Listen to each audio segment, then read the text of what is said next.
Have you ever told a story and halfway through you're like, wait, where am I going with this? This doesn't make any sense. It's so boring.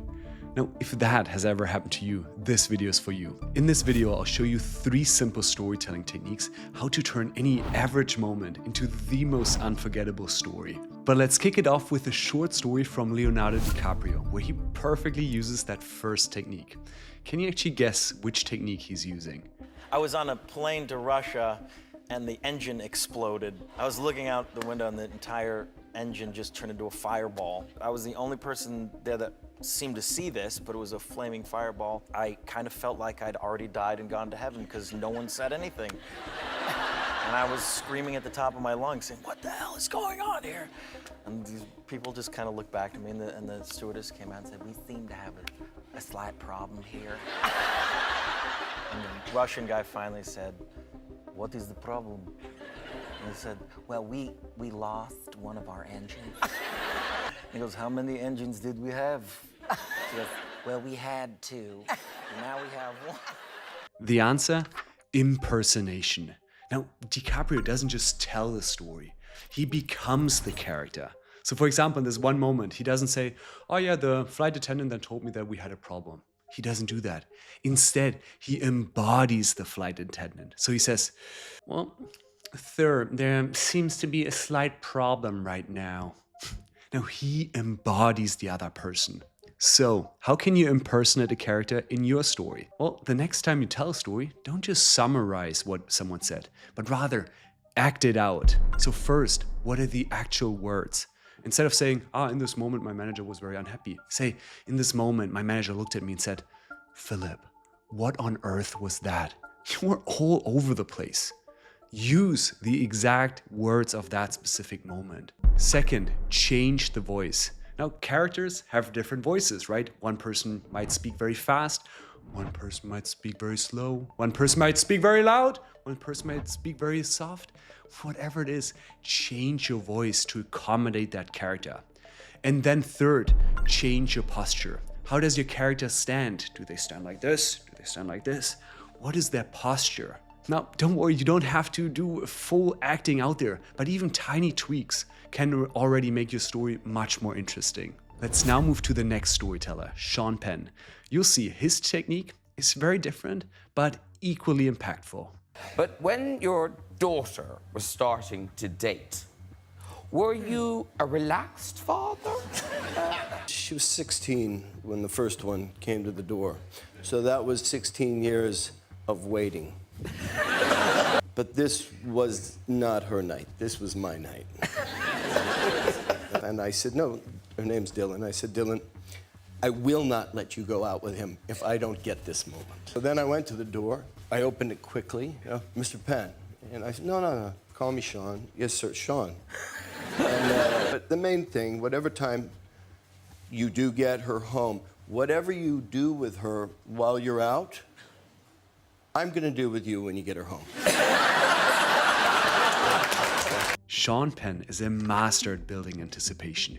He shares a few things that raise questions in our minds. When he says, for example, that was 16 years of waiting. That was not her moment, but my moment. I'm not gonna let you go unless I get this moment. Now, each of those sentences makes us wonder, like, what is he gonna do to that poor guy, right? How is he gonna react? We will keep listening until we know the answer. So, for your stories, how can you raise anticipation? There are 2 techniques that I use the most. First, hook your listeners from the start.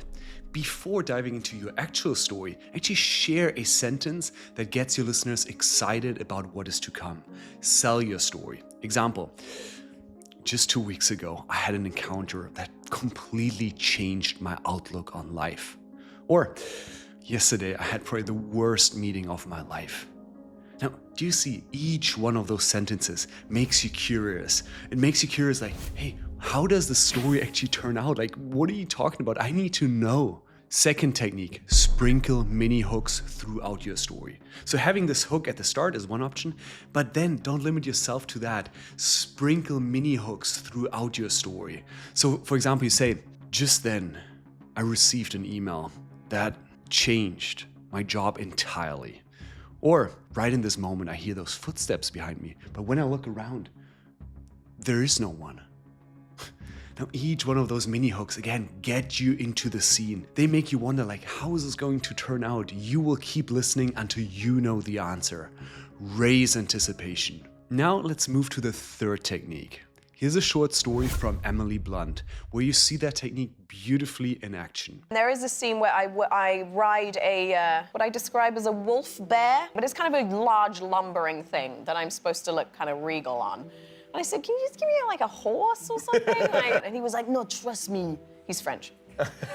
In case you're wondering about the accent. He was like, no, it's gonna be super cool. You're gonna love it. You're gonna love it. And so, but what it was on the day, because obviously there is no such thing as a wolf bear, I found out. Yes. So instead it was just a large green screen mound on a cart that someone was driving. And the guy driving it was dressed in like head-to-toe green screen, like a little green lizard, driving it. And it's supposed to move like a bear. And so I'm just like this on it. like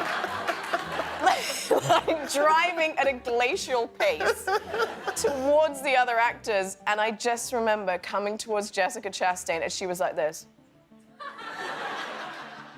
Her storytelling technique, contrast. Emily Blunt is a master at setting up the expectation, but then completely breaking it. For example, first she talks about the director and this powerful, majestic wolf bear, and we have something in our mind. But then that expectation is broken by this golf cart being pulled by this guy in a green screen.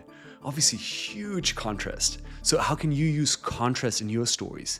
It is first by setting the expectation. So you send people in one direction, but then second, you break that expectation. So whatever they think where the story is going, you break that expectation.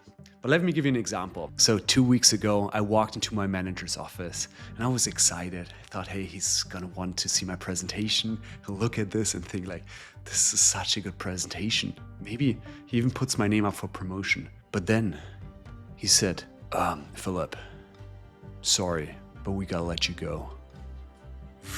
Ooh, big contrast, right? Well, let me give you another example. Yesterday, I was waiting for my date and I was excited. I thought, this might be my future wife. Like, she's gorgeous. I saw her on the pictures. Wow. But then she walked in. It was a completely different person. On the pictures, it was one thing. That, I don't know what that was. Do you see?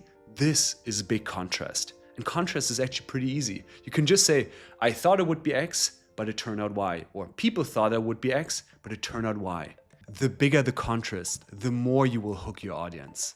That's it. Even if you just use one out of the 3 techniques, your stories will change drastically.